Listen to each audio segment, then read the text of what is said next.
ইন্টারভিউর পরে কক্ষে ঢুকে আমাকে ধরেন প্রশ্ন অনেকগুলাই করা হয়েছিল। হ্যাঁ, প্রথমেই এমনি ইনফরমেশনগুলো জানানো হলো, কোথা থেকে আসছে, নাম কি, বসতে বলা হলো। তারপরে ডেমো ডেমো একটা দিয়েছিলাম, ক্লাস 4-এর একটা ডেমো দিয়েছিলাম আমি ভাষা। হ্যাঁ, নিজের পছন্দেই, আমাকে পছন্দ বলছে আপনি নিজের ইচ্ছা অনুসারে দেন একটা, যে ভাষা চর্চা বই থেকে আমি একটা ধ্বনি বর্ণ থেকে দিয়েছিলাম।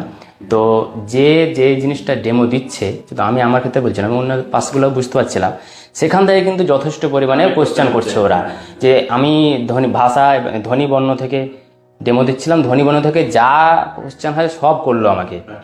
আর ওখানে আর একটা জিনিস আমাকে নার্ভাস করার চেষ্টা করলো।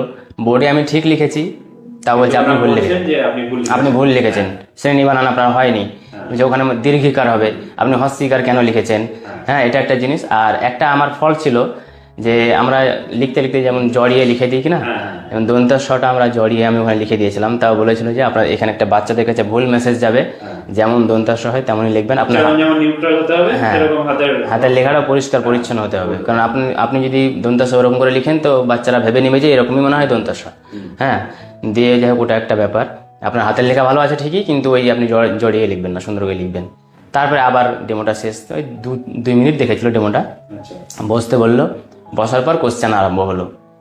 তো ক্লাস 1 থেকে 4 পর্যন্ত যে বইগুলা, সেই বইয়ের প্রত্যেকটা বই থেকে আমাকে কোশ্চেন করেছিল, এবং বেশি কোশ্চেন করেছিল অঙ্ক থেকে। মানে 3 এবং 4-এর যে গণিত বই, সেই গণিত বই থেকে মানে জ্যামিতি, লসাগু, গসাগু, সরলের নিয়ম, মানে যাবতীয় কোশ্চেন করেছিল ম্যাথ থেকে। তারপরে একজন জিজ্ঞেস করলো আপনার কোন সাবজেক্ট, তা আমি বললাম যে হ্যাঁ আমি গ্র্যাজুয়েশন করেছি বাংলা থেকে। তখন এবার বাংলা ধরলো।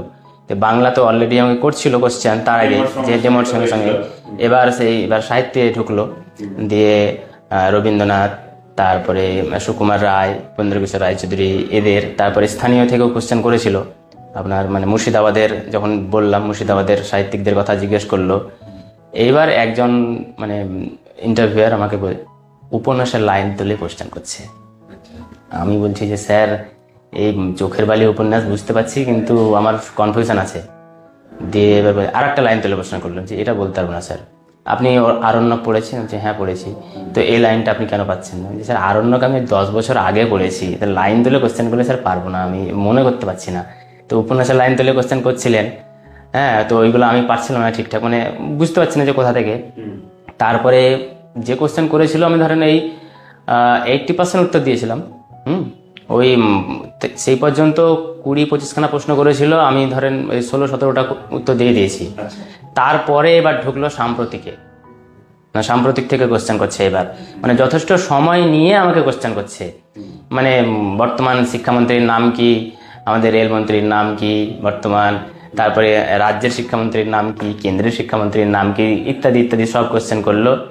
তারপরে বললো যে আপনি এইচএসে কি সাবজেক্ট ছিল, বললাম। তো এবার রাষ্ট্রবিজ্ঞান থেকে কোশ্চেন করলো। যে রাষ্ট্রবিজ্ঞানের কোশ্চেনগুলো আমি কিন্তু পারিনি, কারণ এমনিতে আমি প্রাইমারি ইন্টারভিউয়ের জন্য রাষ্ট্রবিজ্ঞান পড়িওনি, আবার আমার এডুকেশন লাইফেও আমি রাষ্ট্রবিজ্ঞান পড়িনি। আমার এইচএসে রাষ্ট্রবিজ্ঞান ছিল না, কলেজ লাইফেও রাষ্ট্রবিজ্ঞান ছিল না। রাষ্ট্রবিজ্ঞানের কোশ্চেনগুলো আমি পারিনি। তখন যে আপনি তো রাষ্ট্রবিজ্ঞান সম্পর্কে আপনার কোনো জ্ঞান নেই। আমি স্যার রাষ্ট্রবিজ্ঞান আমি পড়িনি, আর প্রাইমারির জন্য আমি রাষ্ট্রবিজ্ঞানের মানে কোনো বই আমি পড়িনি স্যার, প্রস্তুতিতে পড়িওনি। সে কারণে স্যার আমার রাষ্ট্রবিজ্ঞানে একটু জ্ঞান ধরেন, আপনারা কোশ্চেন করছেন আমি বলতে পারছি না। হ্যাঁ, অন্যান্য সাবজেক্ট ধরেন, আমি চেষ্টা করবো স্যার বলার। দিয়ে হাসছিল তখন, দিয়ে বলছে আচ্ছা ঠিক আছে আপনি এবার আসুন। আচ্ছা, তোমার ইন্টারভিউটা কোন হাফে হয়েছিল? আমার ইন্টারভিউটা ফার্স্ট হাফে হয়েছিল, মিডিলের দিকে হয়েছিল। যাওয়ার আগে অনেকটা সময় ছিল। হ্যাঁ, মানে ওই 11টা থেকে শুরু হয়েছিল, তো আমাকে ওই ধরেন 12টাতে আমাকে প্রথম দিকেই হ্যাঁ সময় নিয়ে কোশ্চেন করছে। যাদের ওরকম সময় হবে, একটার আগে পর্যন্ত যারা ঢুকবে তারা মানসিক প্রস্তুতি নিয়ে রাখো, তাদেরকে একটু বেশি সময় ধরে হ্যাঁ মানসিক প্রস্তুতি নিয়ে যেতে হবে। আর একটা বিষয় স্যার, যে এই যেটা বললাম আমি, যে ওখানে ইন্টারভিউ দিতে গিয়ে যেটা আমি বুঝতে পারছি, যে বাইরের কোশ্চেন যখন আমি পারছি না, যেমন আমাকে রাষ্ট্রবিজ্ঞানের কোশ্চেন দিয়েছিলাম পারছিলাম না, ওদের কিন্তু সেরকম কোনো ব্যাপার নাই। ওগুলোতে ওরা অতটা মানে ইয়ে করে না, মানে ওদের মানে ওগুলো স্কোরে প্রভাব ফেলে না। কিন্তু হ্যাঁ, কিন্তু যে সাবজেক্ট থেকে যখন আমাকে প্রশ্ন করছে, 3-র বই থেকে কোশ্চেন করছে, তারপরে 4-এর বই থেকে কোশ্চেন করছে, পাতাভাত থেকে কোশ্চেন করছে, আমাদের পরিবেশ থেকে কোশ্চেন করছে, এই কোশ্চেনে যদি উত্তর না দিতে পারছি, তখন কিন্তু ওরা মানে স্যাটিসফাই হচ্ছে না, বলছে যে আপনি কিন্তু এটা পারা উচিত ছিল। হ্যাঁ, একজন প্রাথমিক শিক্ষক যে হতে যাবে, হ্যাঁ। 1 থেকে 5 পর্যন্ত যে সিলেবাস আছে সেটা থেকে সবটাই পড়া উচিত। হ্যাঁ, আমি বলবো যে যারা পরবর্তীতে ধরেন ইন্টারভিউ দিতে যাবে তারা যেন এই বইগুলো যেন ভালোভাবে পড়ে যায়, এর কোশ্চেন যেন, হ্যাঁ তাহলে পরে মোটামুটি ঠিক আছে। ঠিক আছে। হ্যাঁ, থ্যাংক ইউ স্যার।